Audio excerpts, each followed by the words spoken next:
The horror of Gladstone Villa was that there was more than one ghost down there, and it was meant for one family, according to Bill, who lived there for 18 years solid.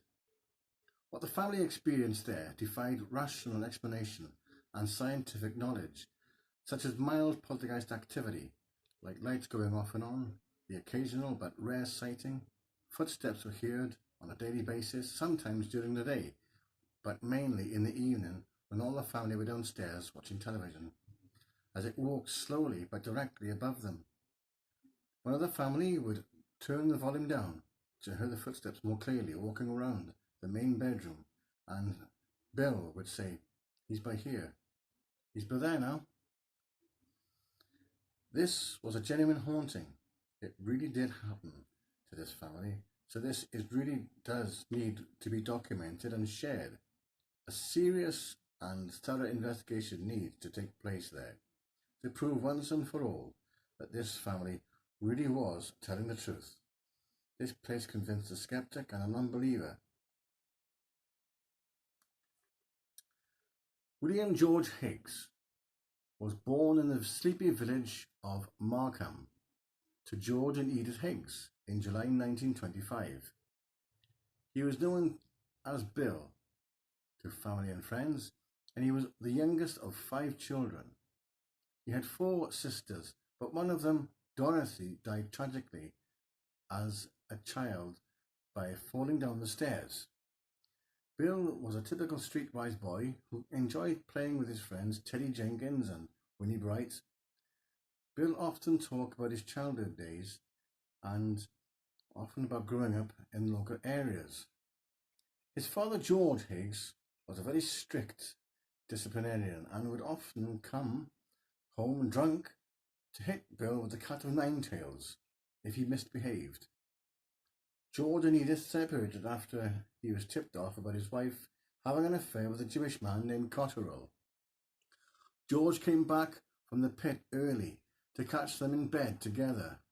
This ended up in a violent attack, with George cutting Cotterill's throat with a knife. The violent scene spilled into the street with the neighbours looking on, and the police and local press were involved. Cotterill survived, but George still spent time in prison. He showed no remorse or regrets for his actions, only saying, "I should have killed him." Bill was sent to live with his father in the village of Blaina. He attended school there and developed a passion for boxing, fighting for schools against other schools. George was a heavy drinker and often smoked a pipe. A young Bill acquired a taste for the drink as well, and going out with his friends. After leaving school, Bill started working down the mine and still went out with his friends. It was during this time that he made a claim about his first paranormal experience. It was a typical dark, wet night. Bill, along with his friends, were seeking shelter as they cycled around the village of Six Bells in Abertillery. They came across an old deserted house. Somehow they managed to get into the property. It didn't take long before things started to happen. They were about to settle down for the night when they heard noises from the upstairs rooms.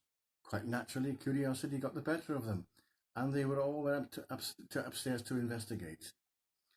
According to Bill, as they entered the bedroom quarters, the noises would come from another room.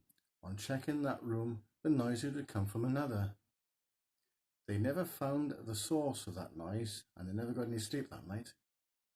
Eventually, Bill moved into his mother's house in North Road in the former mining town of Bargoed, just 17 miles from Cardiff, 8 miles north of Caerphilly. It was in the back garden of 38 North Road that Bill met Rita Cook. Rita Cook was born in the seaside town of Rhyl, North Wales in 1928. Rita moved to Bargoed after being adopted by the Adams family at the age of 7 in 1935. She lived at 59 St Gladys's Avenue. Bill and Rita got married in Cardiff in 1949 and rented their first home at number 3 Francis Street, just 1 room. It was there that they had their only daughter, Caroline, born in May 1950. Bill continued to work at Bargoed Colliery, finishing after a serious accident when a big slab of coal fell on him.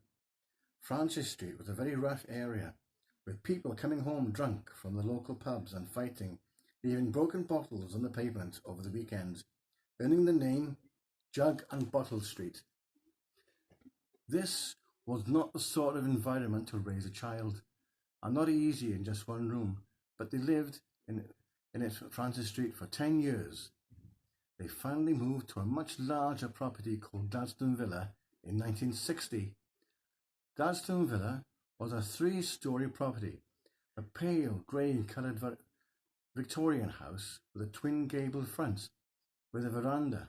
The place loomed ominously over the other houses in the street, dwarfing the old Raffle Club that stood directly opposite.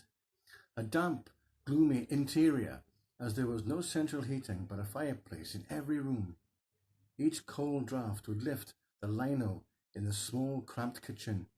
The dining area was hardly a room with a view, as looking out the downstairs windows, only the tiled rooftop of the Archer's shed, of Mr. Archer's shed, could be seen. Only from the upstairs quarters there was a direct view of Cardiff Road that led into the south entrance of Bargoed Town Centre. The furniture was old-fashioned even by 1970 standards. A tasteless 2-seater brown leather settee against the wall, and 2 chairs to match each side of the fireplace, facing the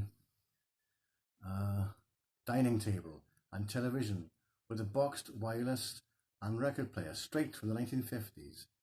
Caroline Higgs left school in 1965, aged just 15 years old. She got a job at the bakehouse in Baldwin Street, a small street with just a few houses. She was the day shift regular. This is where she met William Douglas Dexter. He much preferred the name Douglas. He was born into a military background in the neighbouring village of Aberbargoed to Roland and Doris Dexter in March 1947. He worked the night shift and often stayed behind to make Caroline a cup of tea. They dated for 3 years, got engaged and married in Cardiff Registry Office on the 1st of April 1968. The Beatles were number 1 with Lady Madonna. Her grandmother, Edith Higgs, got Caroline ready. Mr. Morgan drove the wedding car as the Lollipop Lady. Mrs. Morris looked on from the Raffle Club. It rained, but they still married at 2 p.m. and took photos. They cuddled in the car, but one of the guests said, "Don't bother doing that, it's not going to last." Their only son, Andrew, was born in August 1969. The Rolling Stones were number 1 with Honky Tonk Woman. The day Andrew was born, Caroline did the shopping with her mother, Rita, in Bargoed. Back at Gladstone Villa, the labour pains got worse. She doubled up on the bed while Bill and Douglas played darts in the main bedroom. The pains continued, so Douglas rushed to the doctor's house in Hillside Park. Dr. Dunphy was at the party, so his son had to phone for an ambulance. The ambulance arrived. One of the men said, "Don't worry, love, if it's a false alarm, we'll bring you back." That's as far as I got for now. Hopefully you can elaborate on that and play with the words and do it in your own unique style.